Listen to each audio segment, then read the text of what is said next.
It's a real pleasure to introduce Dr. Sandra Kahn, who I met some years ago through a colleague who was working with both of us on the conservation of jaguars in Calakmul in Mexico.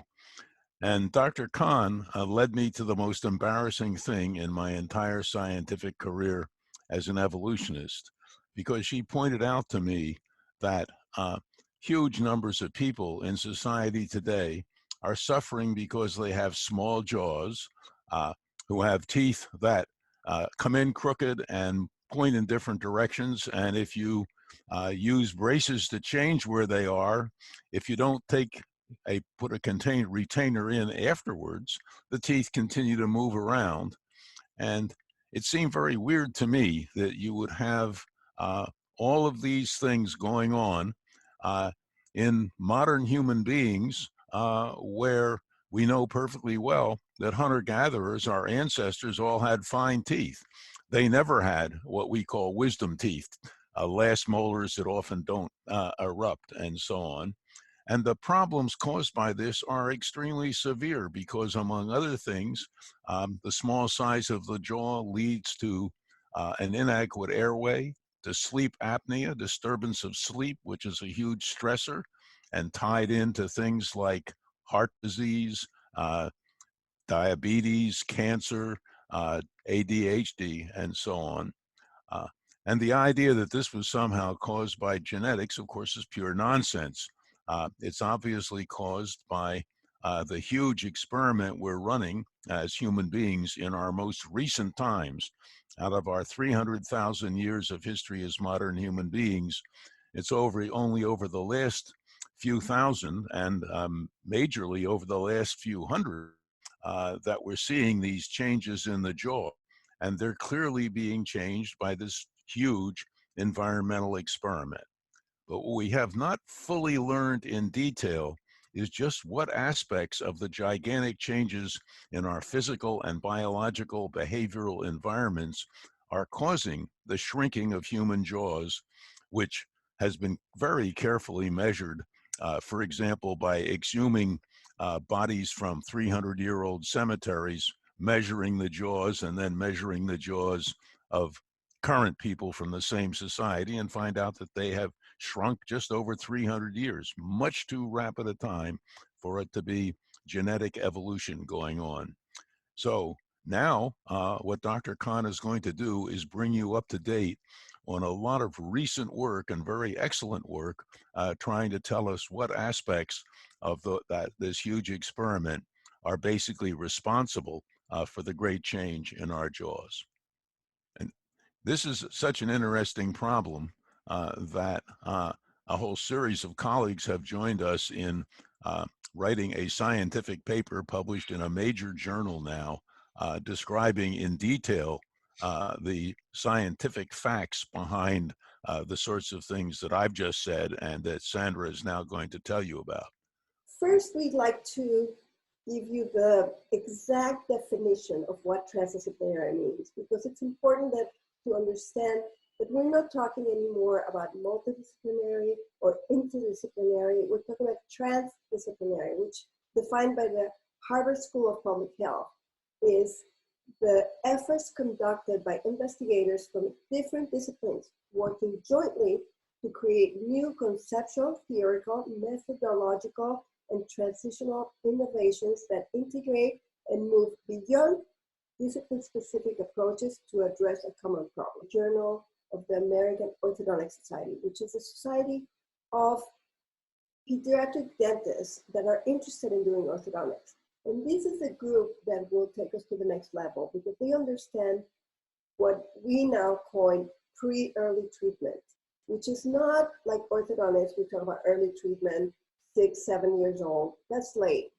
Guillermo used to tell me, Sandra, don't wait till 7. That is too late. We need solutions for kids much, much earlier in sleep.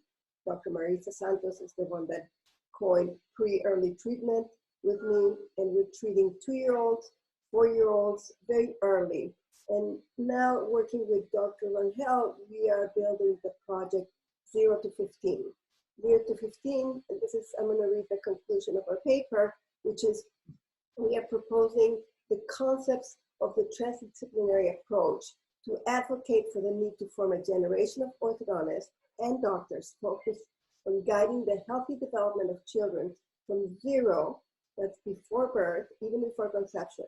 It can help the parents that want to get pregnant to do things that can foster a healthy airway. So from 0 to 15, with the clear objective of promoting optimal facial growth, correct chewing and swallowing, and the quality of sleep necessary to guarantee the health of the adult of tomorrow that the child of today will become.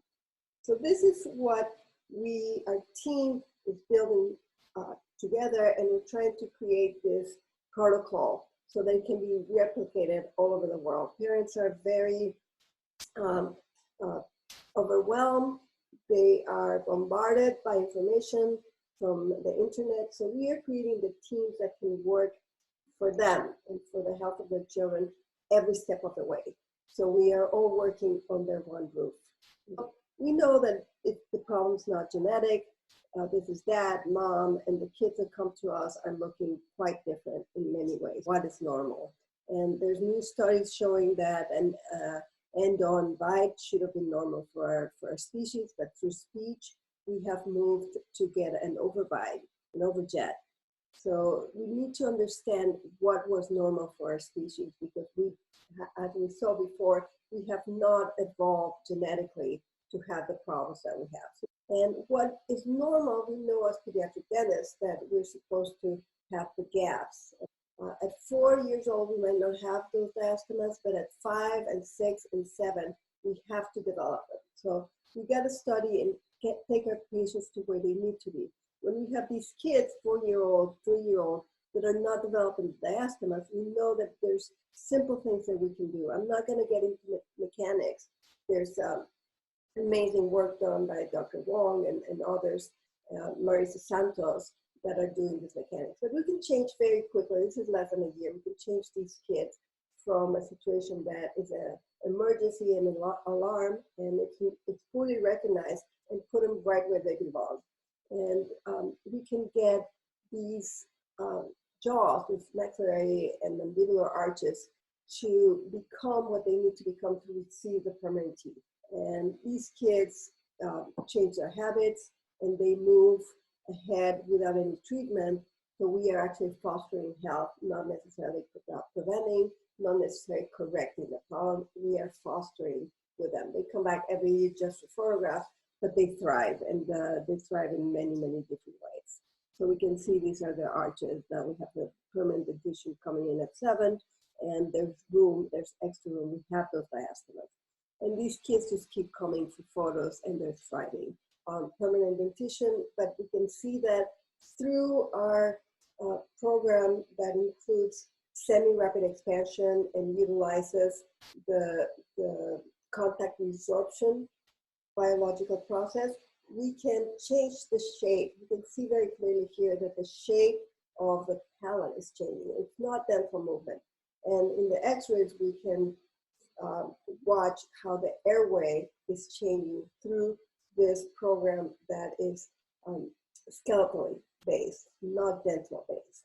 And it's including the habits, and it's including changing the patterns that have created the problem. These are the names, as I said. I'm not going to go through them.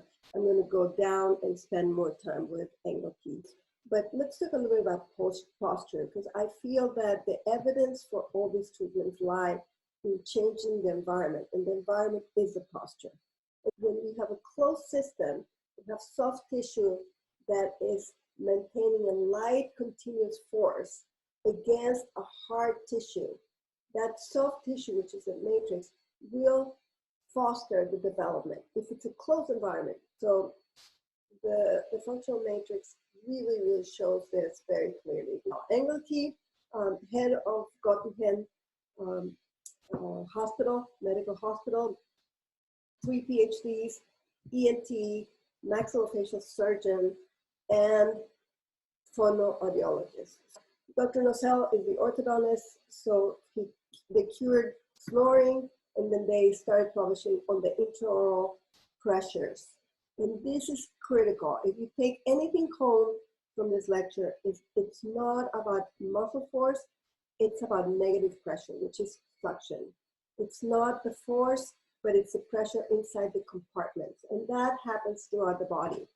So we have to measure everything that we're talking about to see if this is really happening or not. And Dr. Engelke has done this. I mean, this one's published 2016.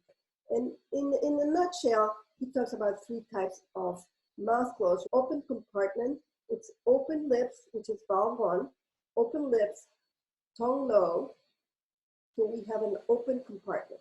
Then we have the semi-open condition, which is valve 1, which is a lips closed, but the tongue is still low, so we still have an open compartment. And then we have the closed compartment with negative pressure.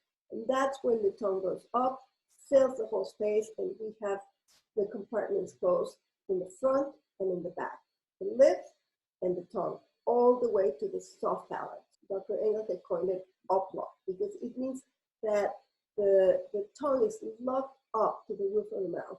And when we have all those soft tissues locked up, we're going to have a free airway that will allow air to pass without an effort.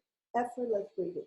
95% effortless breathing for children. In 2009, Dr. Engelke published the biofunctional model that talked about these pressures, talked about the compartments and the valve. The biofunctional model simplifies these ideas, and looking into it, it starts making sense how we breathe, how we swallow, how we rest. Rest is critical because rest is long-term light forces. These are the valves. Again, not a lot of detail, but very, very interesting for us to start speaking this language so we can, in our transdisciplinary groups, we can talk with our physician in their language. I was in Germany, in Göttingen, working with Dr. Engelke for a month in October. If we very carefully look at the swallow,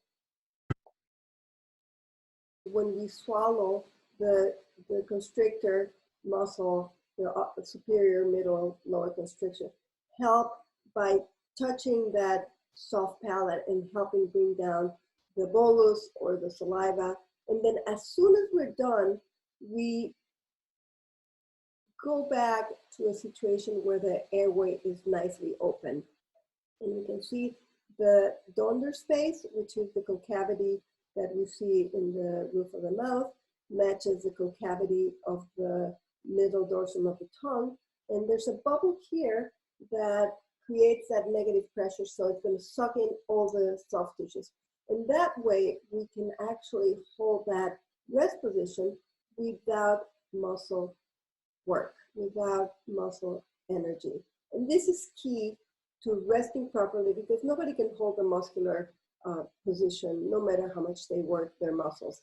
So there's 2 spaces in the mouth that hold that pressure. We call one the donor space in the roof of the mouth and the Frankel space in the area of the alveolar processes. The analogy and taking a syringe and putting our finger in front of the syringe and trying to pull it out shows us that that is where the negative pressure holds very tightly, and we cannot break that seal if there is a closed compartment where we have that negative pressure. Let's talk a little bit about expansion, because in order to be able to hold this position, we need to have the right architecture furniture. So we use expansion. When we have palates like this, we're not going to be able to hold the proper resting position. Stage 1, designed by Dr. Mew and Dr. Wong, we go from these palates, which are skeletally deformed, and we bring them down by utilizing, again, I say contact absorption. If you utilize these fantastic appliances with semi-rapid expansion, that's my appliance, but it's very, very useful. This is my son. We can see that if we have a picture, we have had the possibility of improving the architecture. So the COPEX is a system that we've published on that utilizes the parent as the responsible party. It's not us doing it, it's them to do what they already do with a different intention. And then we change the patterns, the neurological patterns, so that now that the environment has changed, they can reproduce the situation that will help them autocorrect. If we just get kids doing the right thing, then the right thing will just repeat itself or perpetuate itself. But this is just one day difference with this child. We know that this child is not going to grow well. His neck is forward. This child is on his way to improving his growth.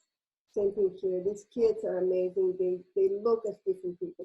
Dr. Marisa Santos has taken over, and it's really amazing. So we can do amazing surgery now when we know exactly what our goals is. I work almost exclusively with either Dr. Liu at Stanford or Dr.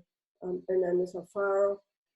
Everything is custom made for the patient. We actually print these expanders.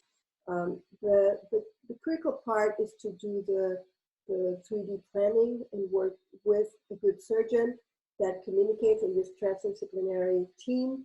And we, as orthodontists, are the captain of the ship, and we get the surgeon to take us where we need to go. It's our new book with Dr. Ehrlich and Dr. Rangel. This is a big topic now with COVID. The floor of the nose is the roof of the mouth. So whatever we do will impact. We can't work as if the patient was separate. We have to start teaching the physicians to see patients with mouths, and we have to teach the orthodontist and the dentist to see mouth with patients, not separate. These are two articles we published last year with Dr. Christian Calvo, and I'm very honored to be part of this team. We're publishing a lot in very prestigious medical journals. And for that, we absolutely need that 95% effortless breathing, and that will allow us to alveolize the air with nitric oxide and with all the things that facilitate growth and facilitate sleep. Breathing is always number one, always. Number two, swallow, correct swallow. Number three, good sleep.